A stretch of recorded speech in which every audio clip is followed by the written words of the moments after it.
how we started, how we look at development, all those kind of things, and the contests we won, and we started a company for this as well, and how all of that is working out. And then we'll look at the design. I mean, why the hell did we go for this? I mean, it's about the ball. Why didn't we go for a cube or whatever else?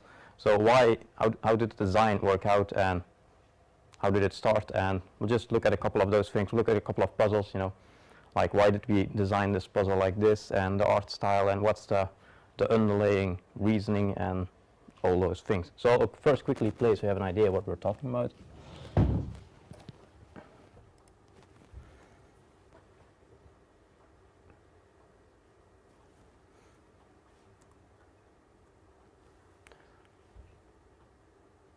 So this is a build from last month, so it's obviously not finished. This is what we're working on right now. So none of this is finished, but it will give you the idea. Maybe make it a bit bigger. We can do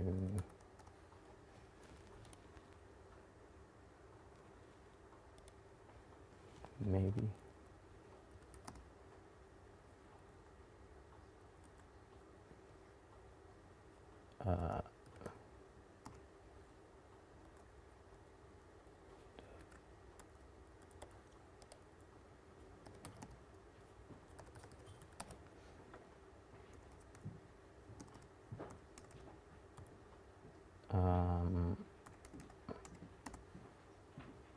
you maybe center them. yeah, I'm trying to get there, but the mouse is captured. But there we go. So let me skip towards the most important parts real quickly. So this is obviously cheating. Get weapon, and I first want to show the idea of the gameplay so you understand what it's about. So the whole game is about a ball. It's also your only weapon. So this is the first level of the game. You just got the ball and you have a weapon, and it's kind of like the gravity gun in Half-Life 2. So if you left click you can push something away, if you right click you can attract it. Like that. So it's very simple. It's basically just about attracting and pushing away, and that's it. And if you hold it will move with you, and that's it. And then you can simply, you take the ball with you all the time, because if you don't, I mean it's your only weapon. Can't actually use this weapon against enemies, it doesn't do anything. So the only way to kill enemies is to roll over them with the ball with a lot of blood and all over the place, and it's nice to see, but I mean it's the only weapon, and it's the only way to solve puzzles. For example, this is the first puzzle, just to introduce the basic concept, so it's very simple. And you can see the cutscene really basically tells you what to do. You have messages at the bottom, it is very obvious what to do, it's the first thing you do, so I mean it has to be very obvious, you don't want players to get stuck in the first 2 minutes. So you simply hit the buttons with the ball. The yellow ones are for the ball, the blue ones for the player. And then these bars extend and I can get to the other side, and I can push the button and continue. And that's it, that's the basic puzzle introduction. And then we have a lot of those similar kind of things. For example, here you use the ball as a platform, and then you can jump on the ball and then on to the next area. So these are all very, very simple puzzles just to introduce the basic concept. Or for example, the ball can go to places where you can't. So for example, you have lava here, so you could actually, yeah, I'm teleporting the ball. This is not normal gameplay, just development stuff. So I can actually teleport the ball, but a normal player can't do this. In any case, you have lava here. So for example, I can't access this, it would kill me, but I can push the ball into it, hit the button, and then continue like that. So the ball can go to places where I can't, and it's basically the entire game is about rolling the ball around and using it in combination with the environment to solve things, to get around puzzles, or to kill enemies. Can I show you killing enemies really fast? Somewhere, or actually I could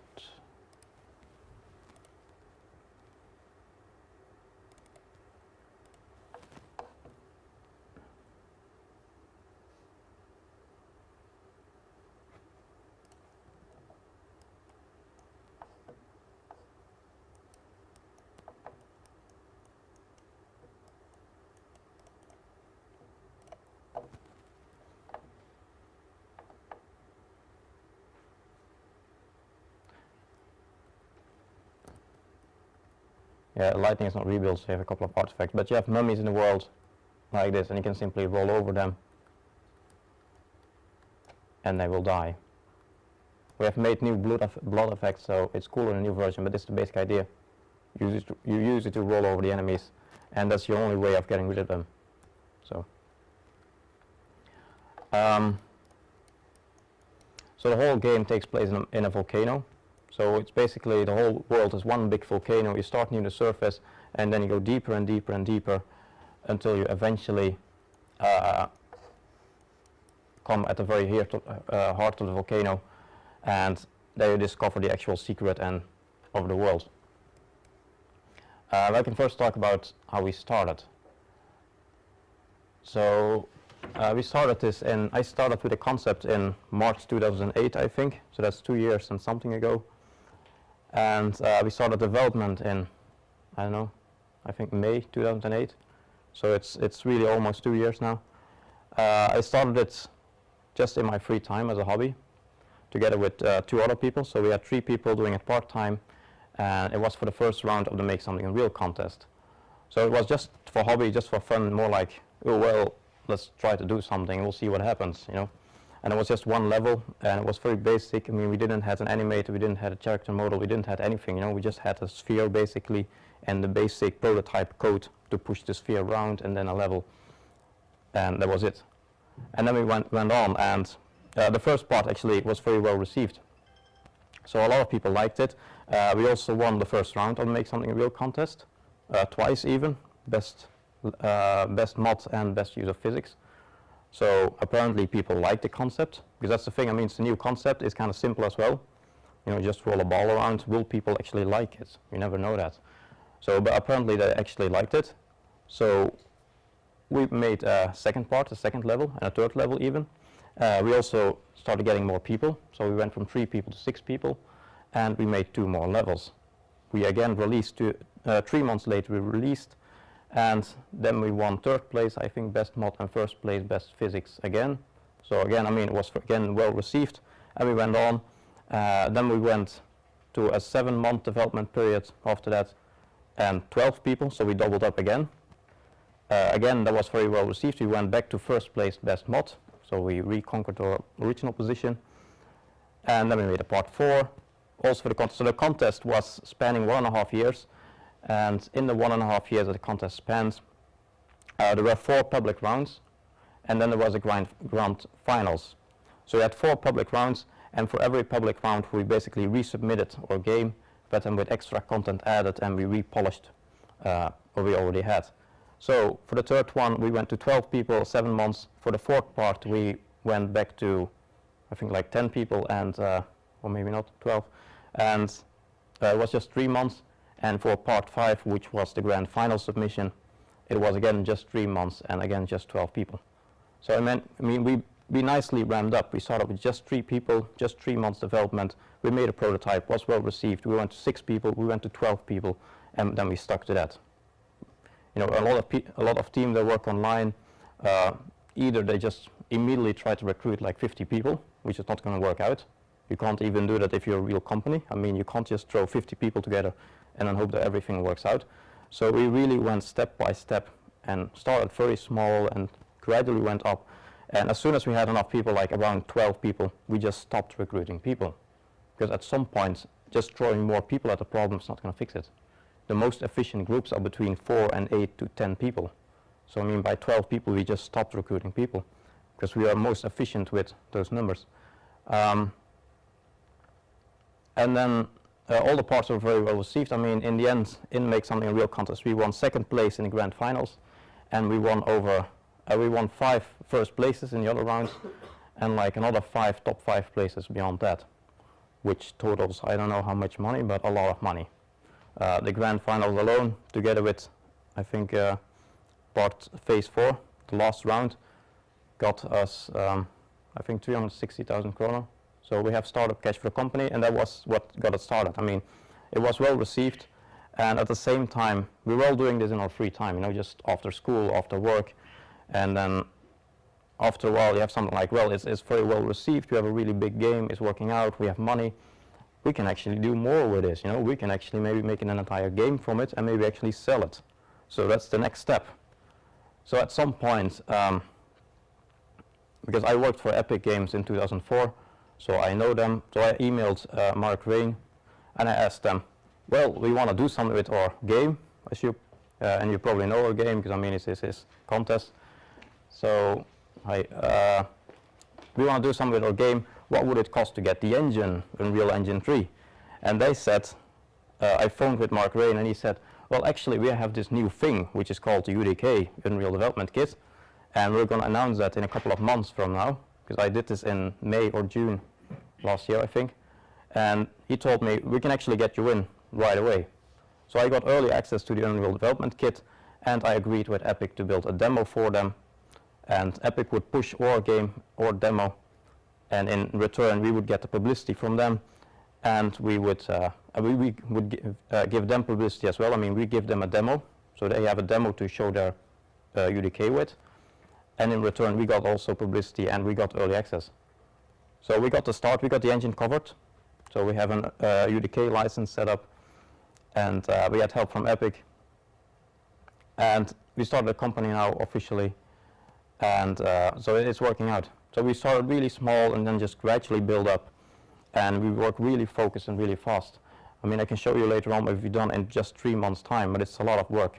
3 months part-time work, and we have made an entire level, new environment style, new character models, animations, all the code, and throw everything together and polish it for like 3 weeks in just 3 months' time part-time.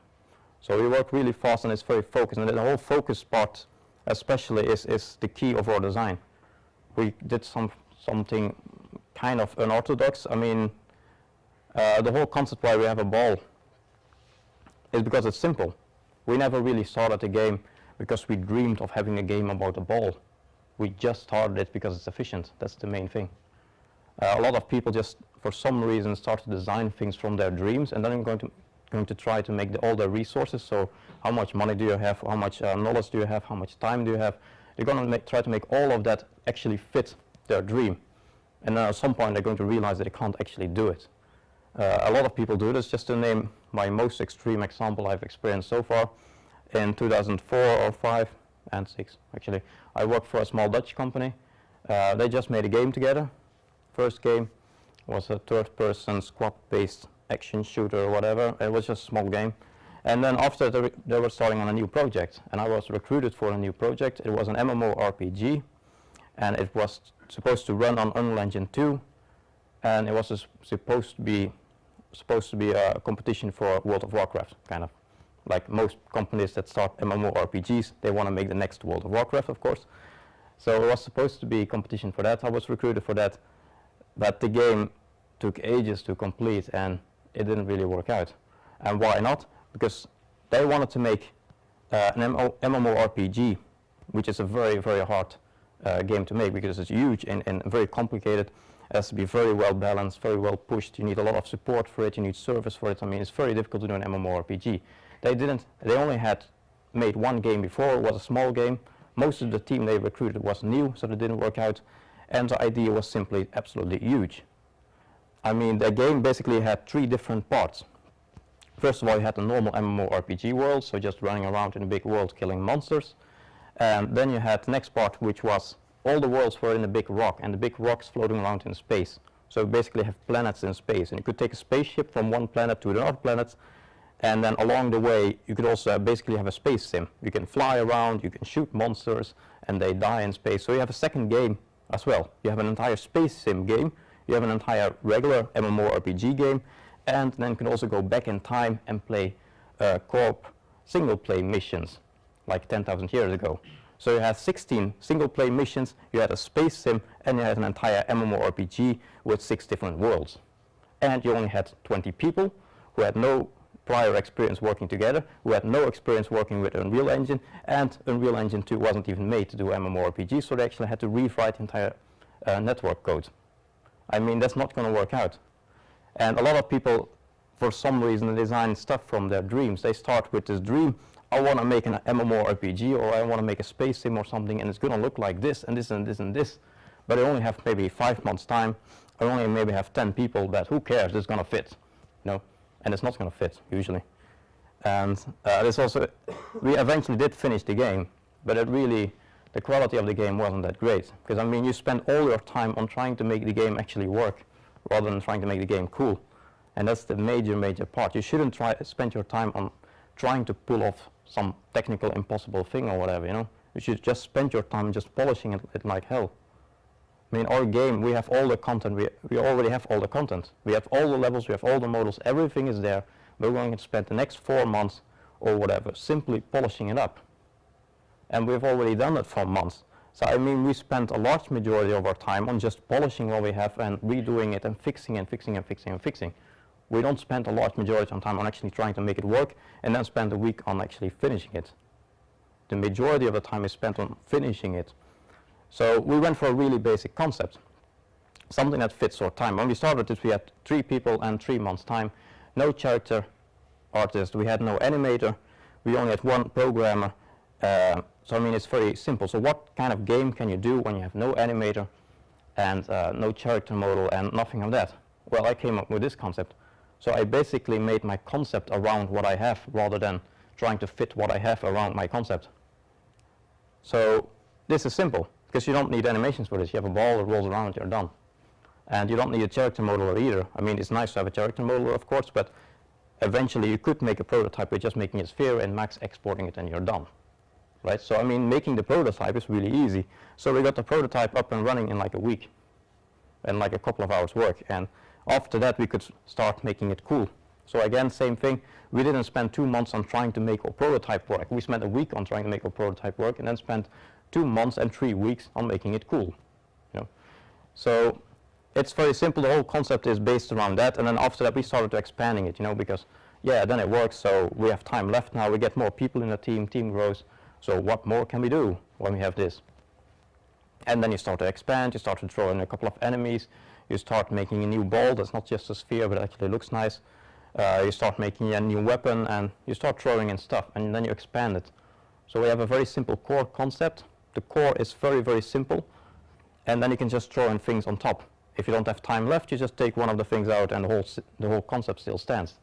If I look back at the MMORPG we made, for example, we couldn't take out the space sim part because then the whole concept crashed, because then you couldn't actually go from one world to another.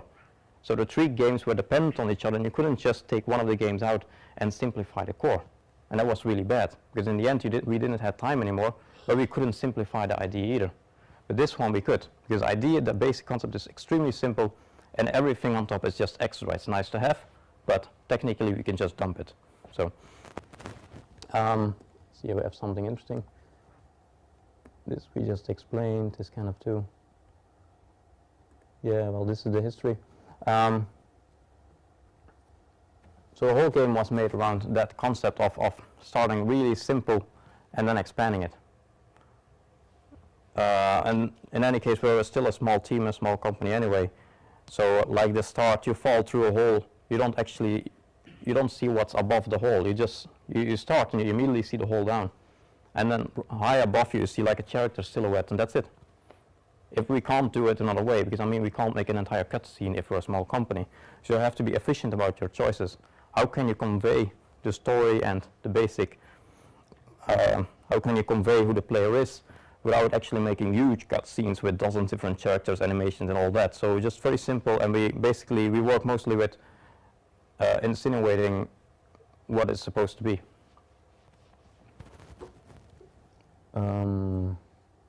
See screenshots.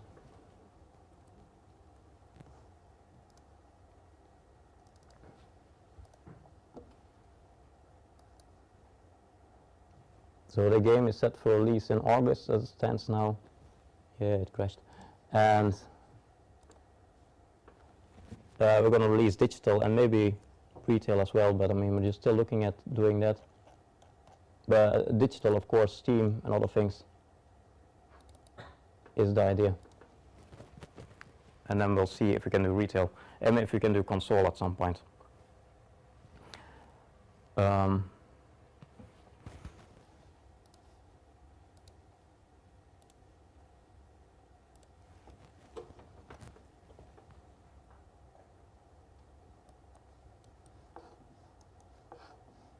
But because we worked, I mean, we made for every phase of the contest, we had to do a new build of the game.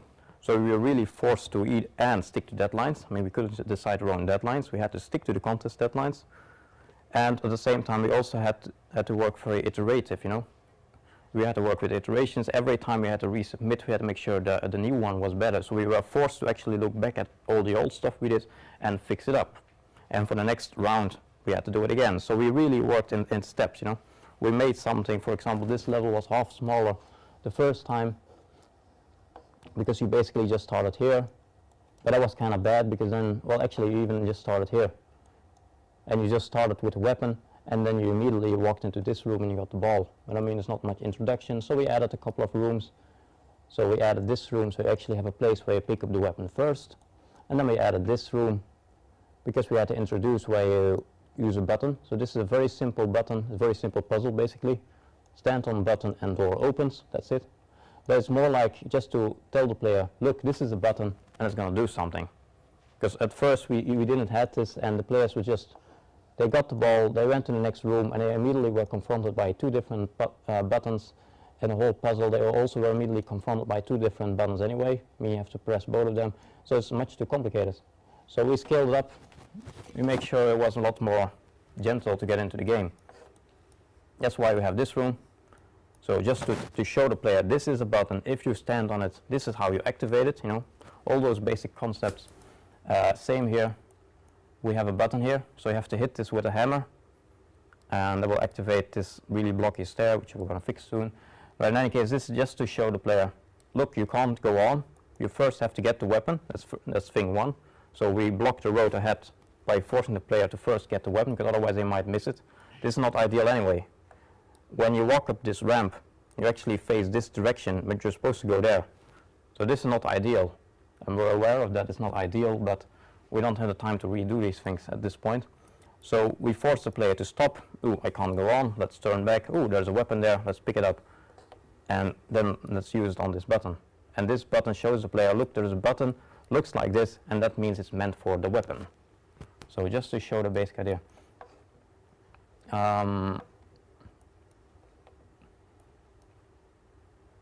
The same here. So this introduces the first more or less complicated puzzle with multiple buttons. One issue we had over here was that this button, it was first very enclosed in a little corridor. So you're in a very small corridor here, you couldn't see much, and this button actually opens this door. And this door at first was also pushed all the way back to somewhere over here. So it was pretty bad, because as the first puzzle, people, they push the button, they hear a sound, but they can't actually see what's going on. You technically want to push a button and immediately see, I did something and this is the result, you know, action, reaction. So I tried to fix it, it's still not perfect, but it's better. At least I opened up the sides and I pushed the door to the front, so when you push the button you immediately see, I did something, and there the door opens. So that's the action and this is the reaction. You know, clearly show the connection between the two and make it easy for people to get into the game. You don't want people to be frustrated the first 5 minutes, so you want to do everything as gently and as clear and easy as possible. Same for this.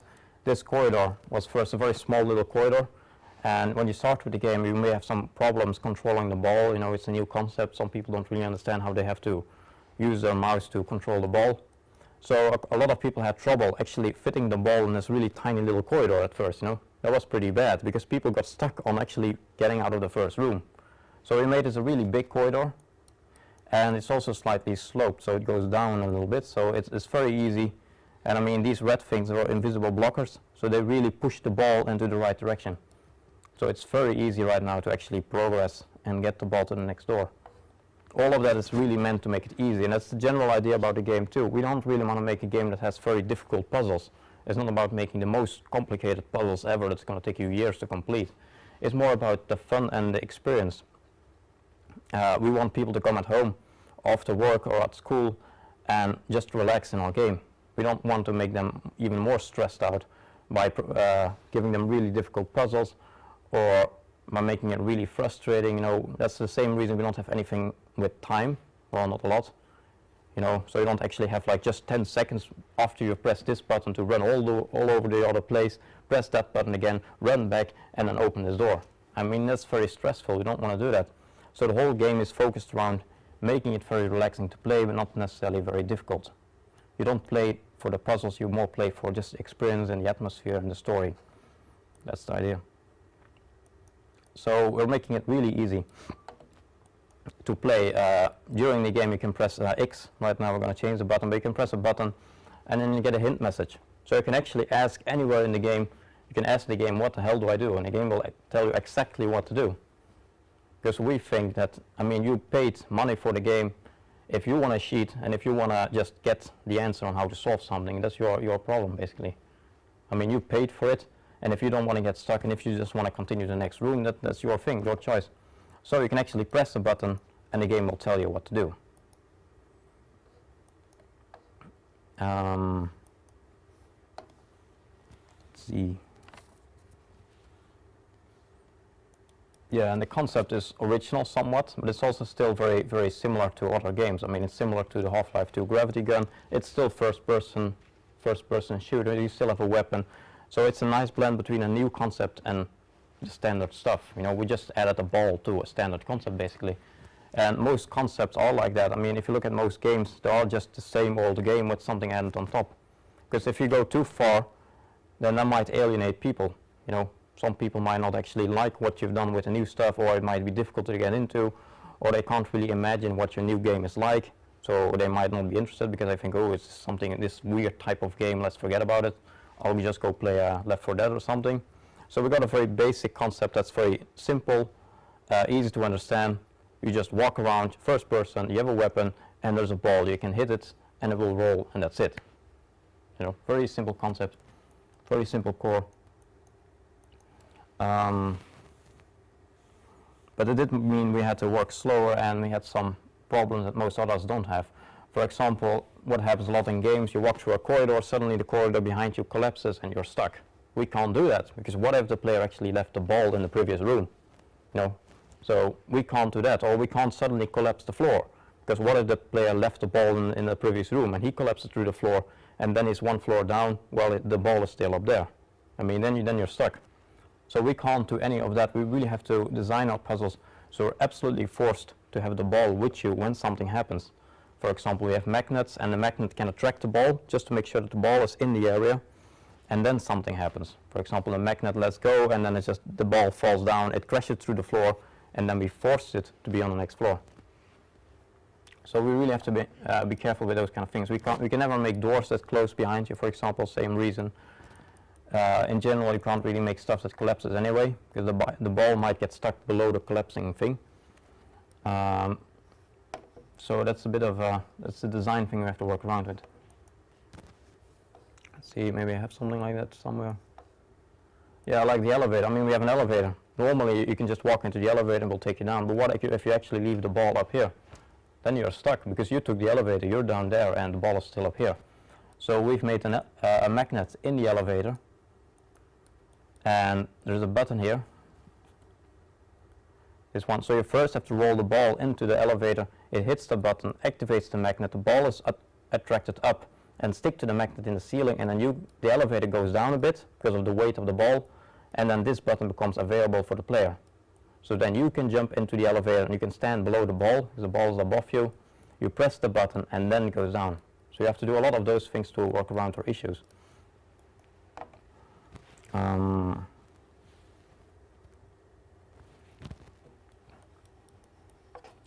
In general, the whole game is more about, I would say 60% I think it was. Let's see what it was. Yeah, 60% puzzles, about 25% action, and about 50% exploration. We really want the player to feel like Indiana Jones and like Tomb Raider, Lara Croft, those kind of things. We also really want to capture the old feeling of old games. I don't know about you, but when I play games these days, I never really get the feeling from old games somehow. I mean, all the games that get released these days, they're very polished, they're very nice, I mean, really big budgets and stuff, but it all kind of feels like the same thing, and I never really get the same feeling like I had 10 years ago when I played Unreal or whatever other game. And maybe we all just got incredibly, what's the word, I mean, maybe we got used to all the nice graphics and the really nice polished games and things, and maybe we can't be impressed anymore. I mean, 10 years ago when you saw colored light, you were impressed. You know, but these days you actually need to have super photorealistic graphics, and then still you're not impressed. So maybe we all got used to it, but still I kind of miss the feeling from old games. So trying to recapture that as well, trying to make you feel again as if you played the first Tomb Raider and were really excited and it was really cool. And we're also adding in clear references to that. So for example, when you start, there's a hat here, Indiana Jones type of hat. I mean, we have a lot of small references to you are a type of Indiana Jones character. And the arm that's holding the weapon has an Indiana Jones-like coat, jacket. So we have a lot of clear reference to that to try and capture the old feeling. Also, the entire game is indoor. It's all in caves and small indoor sections. We do have a couple of larger environments, like this one, but it's still very close. Again, we want to try to make it feel like an old game from 10 years ago. Games from 10 years ago, they were mainly indoors. You know, they were mainly indoors because the engines couldn't render outdoor environments. So there were small indoor environments, dark indoor environments. So we're trying to capture the same feeling with that. And we do have larger environments like this one, but it's still all indoor. But about 60% of the game is puzzles, 25% action, and 50% just walking around and exploring the place. We have a lot of secrets you can pick up, and you get stories attached to that. We really want the player to feel as if he's exploring this world, and really it's kind of relaxing as well. You just travel around the world and you see what you find. That's it. Yeah,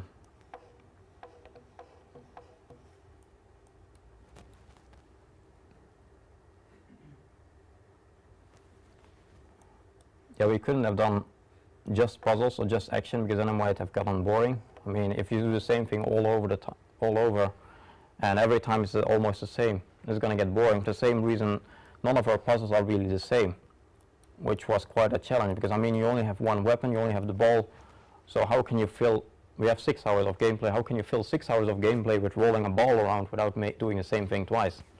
You know, that's quite challenging, but we managed quite well, I think. There are a couple of puzzles that are somewhat similar, but in general, a lot of them are very different, because we really want to make sure it doesn't get boring, because people might have the idea, oh, it's just about a ball, it's going to be really boring just to roll a ball around, you know, and we really want to fight that by doing a lot of different things.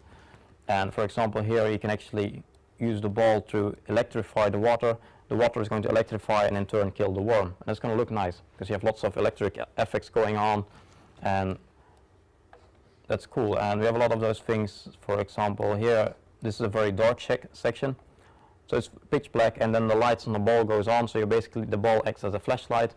So we have a lot of different gameplay aspects to it to try and make it cool and different, varied enough. Over here we have a low gravity ball, so as soon as the ball enters this area, it's low gravity, at a local low gravity field surrounding it. Can I show you if it works?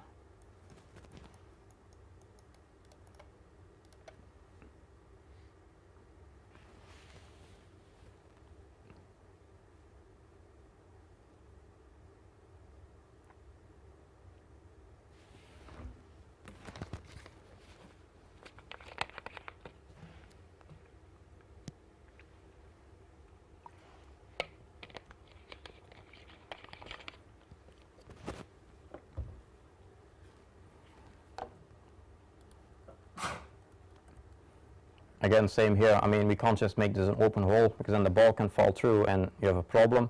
So we're forcing the ball to first push the button and then it opens.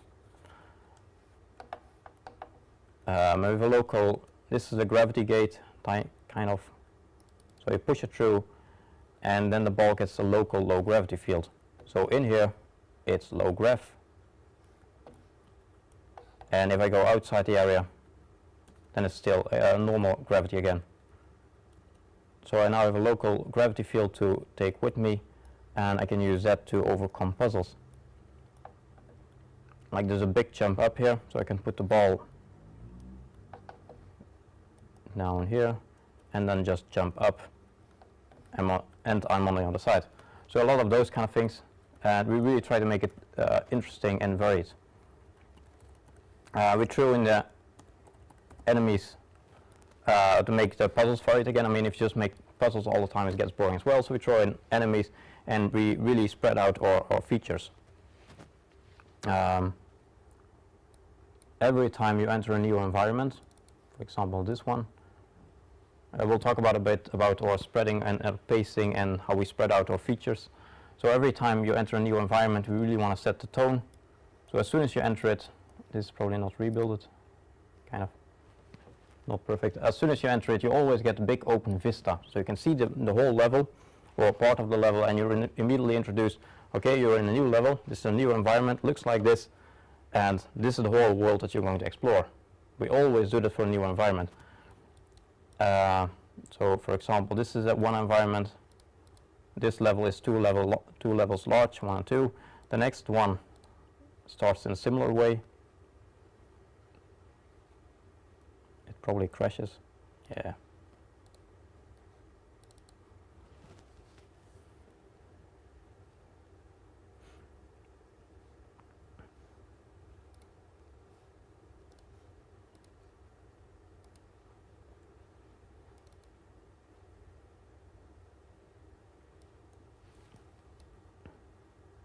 So this is the next level. You start down here in the water, you swim up, and the first thing you see is this big open vista. It's not rebuilt, so you can't really see it, but it's a big open area, a big cave, and you can see the entire golden city. So again, it really introduces the world, and then you get to play. And we do this every single time. So then we had the big cave we just looked at. Crashing again. Yeah, it doesn't like switching levels. If you load another level after you already had a level in the memory, it crashes the majority of the time.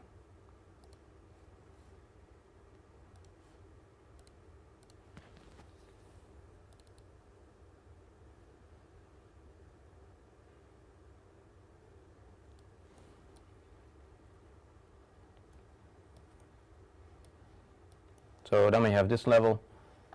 You come out of this corridor and you enter the cave, and then the first thing you see is this big, really big pyramid, nice silhouette, light behind it, and then a big open vista. Again, the world is introduced, and we do the same thing for the last level.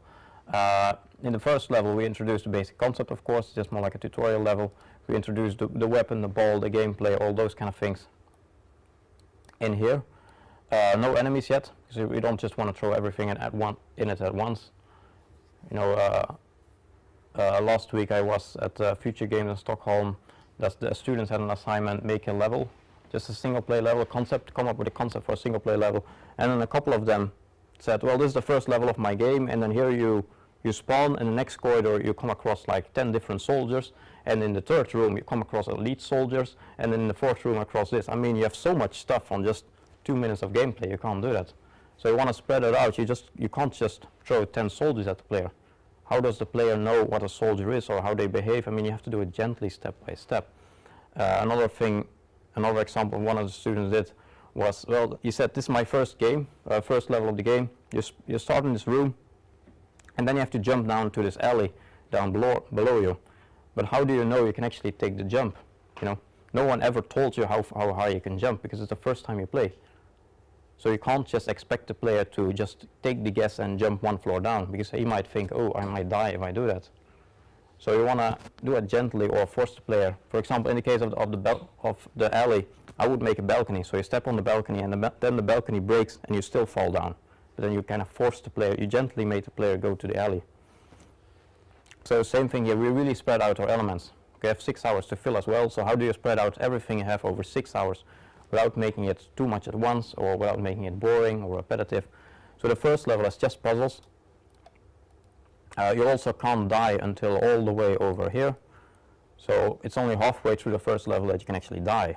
You can't die before that, because that might be too much. I first want to make the player feel used to the game, get to know the game, before you introduce something like you can die, you know. So it's starting fairly easy, and the first time you die is over here. It's clearly indicated. I mean, there's a skull here. Hey. So there's a skull there, and then you will actually die, yeah, if you jump down. But if you do die, this was a checkpoint, so you just respawn right in front of it. You want to make it easy. So this is the first time you die, and then it gets slightly harder and slightly more complicated. Then you suddenly get a puzzle with a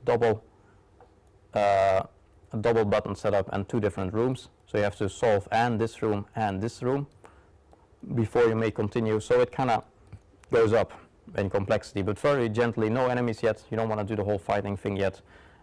Players need some time to get used to the ball. They need time to get used to the controls. You don't just want to throw them into fights right away. And then the next level,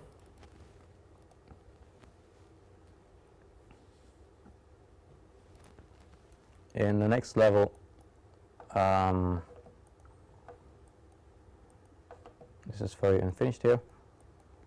This guy's gonna go away. This is very temp anyway, obviously. So this guy's gonna go away. We remade the entire room, but this is the first time you see a train passing by. And this was one of the problems that we had, as we started this in 2008, and over the years, I mean, our style evolves, right? Because after 2 years, you get a different game than what you started with. And no matter how well you actually prepare your game, or no matter how awesome your design document is or whatever, your game is going to evolve after a couple of years. Because you discover new things, you develop a new visual style maybe, you learn new things, so stuff is going to change. So one of the problems we had was this level we made in, I think it was August 2008, so this is almost 2 years old, and our game has changed a lot since then. That's the problem, because our last levels are much more interesting than our first levels, because the last ones are the newest levels we have, and the first one the first ones. I mean, our first levels are actually pretty boring, so we had to redo large parts of our first levels because of our iterative approach to fix that problem and make them a lot more interesting. And one of the problems we had in this level, yeah, well, this is a newer version anyway, so I can't really show, but at first it was just a room, puzzle, corridor, room with a puzzle, corridor, room, puzzle, room, and the end of the level, done. You know, it was kind of boring. When someone thinks back of your level, you don't want them to think, yeah, there was a level with just rooms. You know, that's not cool. I want someone to remember my level in 5 years and say, oh yeah, there was a level with awesome big train ride passing through, and then spaceships flying over, and then an earthquake. You know, you want to remember those kind of things. You're not going to remember just rooms. You want to have an identity to the level. So we started reshaping the level and adding identity to it.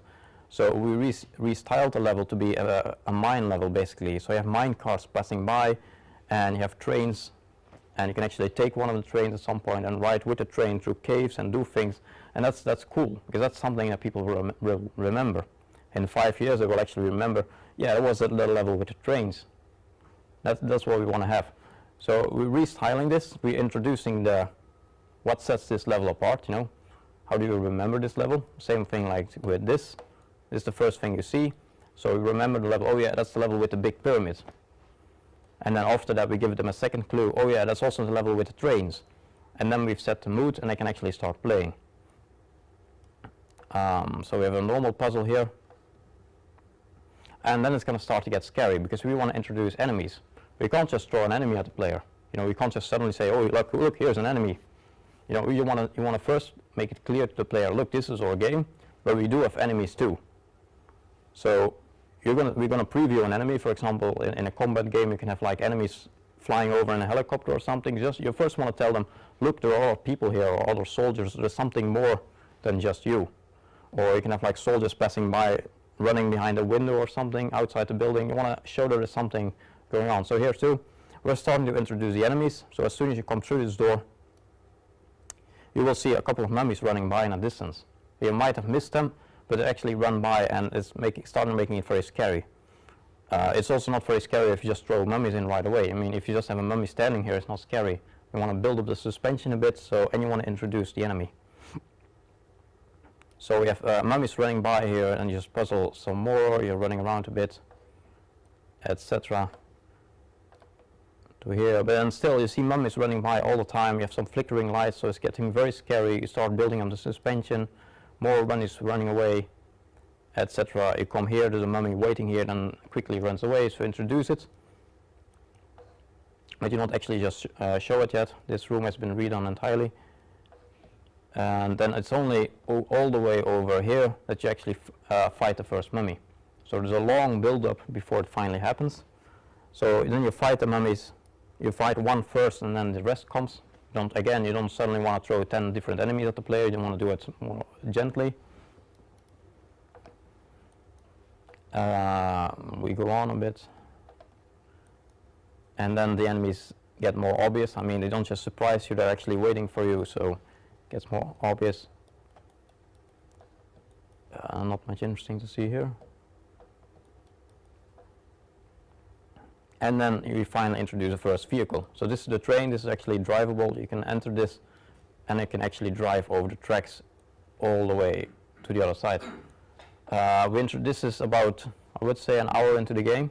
So by the time you're here, you probably play for an hour. This is the first vehicle after an hour. Again, if you don't add the vehicle at this point, players might get bored because they have been rolling a ball around for an hour. They might actually get bored, so we want to do something to break up the pace. We want to add something in between, so we're adding a train in between. And there's no actual gameplay to this, just get into the train and enjoy the ride, basically. So gameplay-wise, it is not a big thing, but it's more to break up the pace, do something else for a moment, to give the players a chance to relax and breathe and, oh look, it's a train, oh it's cool. And then after that I can just continue playing. Going around, and then here, and then through the caves. And then you have a big open vista again. But the lighting's not rebuilt probably, kind of. You have a big open vista again to throw the players back into the game. Right, you're done with the train, now you can continue playing. This is the next part you will explore. We also break this up for that reason. I mean, we have a lot of small little corridors here. It's a bit claustrophobic. And then we have a big open cave to break it up. And then we have small closed corridors again, big open space, small, big, all the time it goes on like that. We really want to show the difference. I mean, when I was playing Doom 3 back in, what was it, I don't know, 2004 or whatever, whenever it was released, 2003, I remember that I was scared the first time I met an enemy, and the second time, third time, the fourth time. By the 10th time I could actually say, oh, there's an enemy going to spawn about in that corner. That's about the most logical place to spawn an enemy. And if I walk here, there's probably a trigger through this corridor, and I will probably spawn an enemy right behind me in about 5, 4, 3, 2, 1 now. I mean, it didn't really help, and the entire game was inside dark little corridors. And that was very scary at first, but after you played in a dark little corridor for 3 hours, you're going to get really bored. Because it doesn't actually scare you anymore. I mean, if you're in the same environment for 3 hours, it doesn't scare you anymore, or the impact of the environment isn't very large anymore. So you want to break up the environment. What I missed in Doom 3 was places where you can actually go to the surface of the planet or whatever, and then you have a bright light or whatever, sunrise on Mars or whatever, and make it really bright and really contrasting with the very dark indoors. And then you would break up the feeling, and then players would really hate going back into the darkness. You know, they're finally into the light, and then they're like, oh crap, now I have to go back into the darkness. You know, you get a bigger contrast, gets more scary. So for the same reason, we have large open environments combined with that always come after small and claustrophobic sections, large open area, and then it goes into the pyramid, and it's very small again. So we break it up all the time with those kind of things. So then the next level.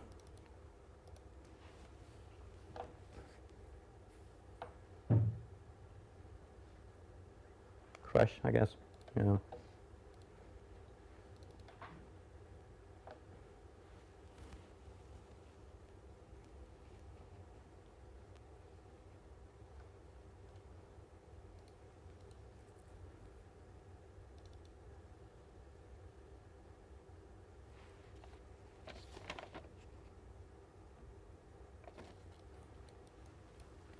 So next level, again, you came through this corridor, same place, see, and you go to the next one, you walk on a bit, and then you have a new train. So you have a train a second time. This is the second train, right? And this one goes much faster. So again, there's a progression going on here. The first train is more like an introduction. Look, we have a train. And the next train is a lot more aggressive. Look, we have a train that actually goes like 200 kilometers an hour, so be careful. You know, there's a progression. You can't suddenly throw the player into a really fast train. Well, you could. I mean, and for some games it might work, but in our game, since our game is fairly slow paced and goes fairly slow and subtle atmosphere and whatever, we want to build it up. So slow train first, and then we get a second much faster train. So this one's much more aggressive. You have mummies on the tracks, it's going to drive over them, it's going to crash through woods, it just drives faster anyway. So this is a lot more aggressive. Go on through here.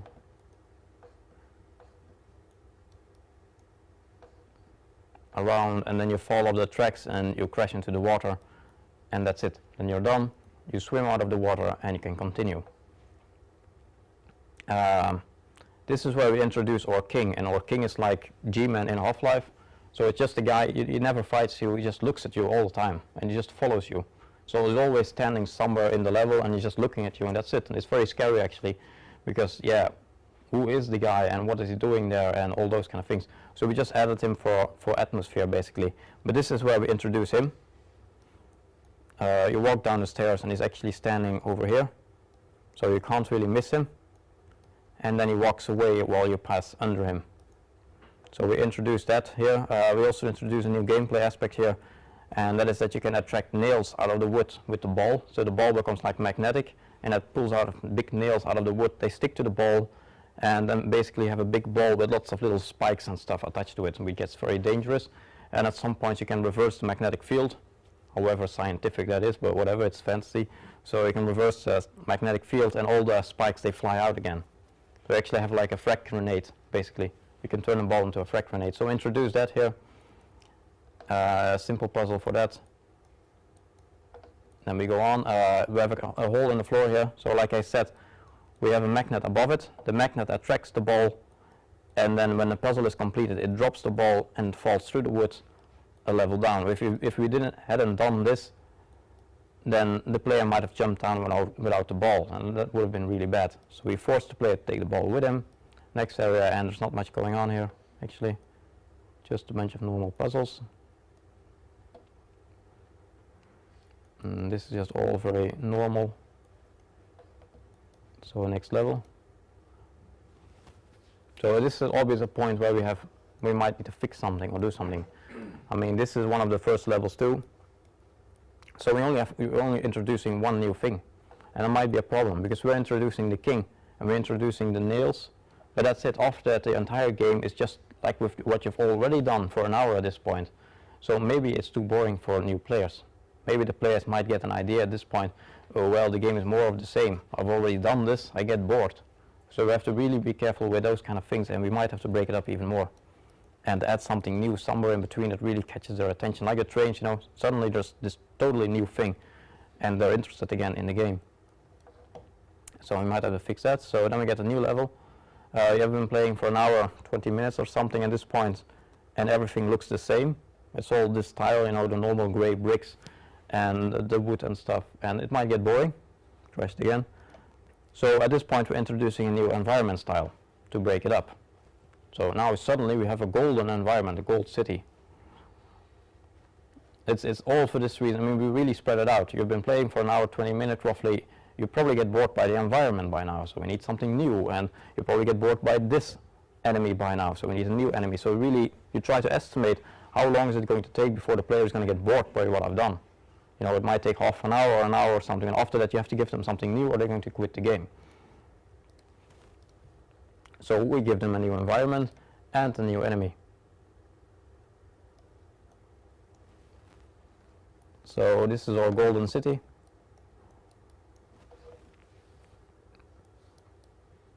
So we have a city of gold here, and you also get a new enemy, which is not in this level yet, but you will get a turtle. And yeah, so it's a new enemy. The turtle can also shoot fireballs out of his mouth. So new gameplay, new enemy. Try to make it interesting. The puzzles also gradually become more complicated. Like this entire thing is one big puzzle, because there's a button on top of the pillar, and you have to lower the pillar to reach the button. Every time you solve a puzzle, the pillar lowers a little bit. So you have to solve 5 different puzzles to actually get the pillar all the way down. So it starts to get a bit non-linear. You can decide for yourself in what order you want to do this. So it starts to get more complicated. Again, we have a large open environment here, and then you go into the mountain, so then it goes back to normal claustrophobic corridors. So you have that variation. Not much going on in this area. And then at the very end, because I mean this was pretty boring probably, lots of corridors and small environments, and then you finally see the sky again. We really did this to what I said about Tomb 3. If you're just walking around in the same environment, the same dark little corridors all the time, it's not going to get scary anymore. So you want to break it up, and then do something radically different, like you can actually see the sky high above you, and you're reminded, oh yeah, there's a world out there. You know, I'm just in a volcano, but the normal world is high up there. And then it has to go, you're going down, you go back into the darkness, and the game continues.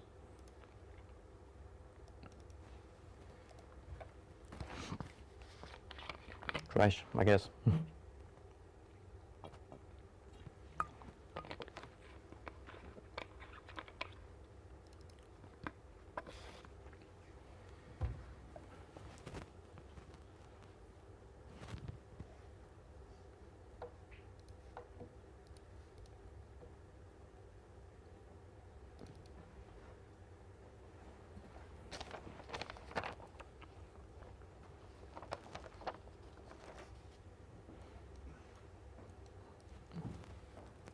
So next level you start indoors again, a couple of normal sections, and then you have a big open vista of the next city.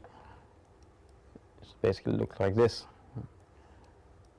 Most of the levels also go down all the time, because I mean it's obviously easy to roll a ball down the hill than up the hill, so most of the levels go like this all the time. So again, same here, the stairs go down, and this is a very large puzzle. This entire city is one big puzzle, so the complexity goes up, and at the very end we have our first boss, which is this guy. So this is our first boss, and the first boss is introduced after like 2 hours, whatever, at this point, I don't know, maybe more, 2.5 hours something. So again, you don't want to confront the player with a boss at the first moment, you know, we want to build it up a bit, so by now this is your first boss. It's not perfect. If it were perfect, you would build it up some more, and we don't do that. But yeah, you can't do everything. I mean, you don't really know there is a boss here. Ideally, you want to know that there is a boss before you actually encounter him, you know. And in Gears of War, the PC version of Gears of War did this really well, because you see this big Brumak guy, a very big monster. You can see him walking around for like 4 or 5 levels, and it's only in the 4th or the 5th level that you can actually fight him. But it's like introduced all the time. You can see him walking over you, you can see him walking outside a building. You really follow the beast through the buildings, and you really introduce him. Look, there's this big mean beast, and it's gonna kill you. You know, and it's much better than just simply doing what we did. But yeah, we don't have the time to fix it. But we simply open the door and then look, there's a boss, there's a big monster here. That's not as powerful as really building it up. But yeah, we have a boss, and after you kill him, you can continue. You go to the next level, and in the next level, you start introducing more new things. It starts to speed up, because we guessed that by now it's probably going to get boring, you know. Even while we did introduce a boss and new environment or whatever, it's probably going to get boring, so let's speed up. And in the third environment, we suddenly add a vehicle, which is this thing.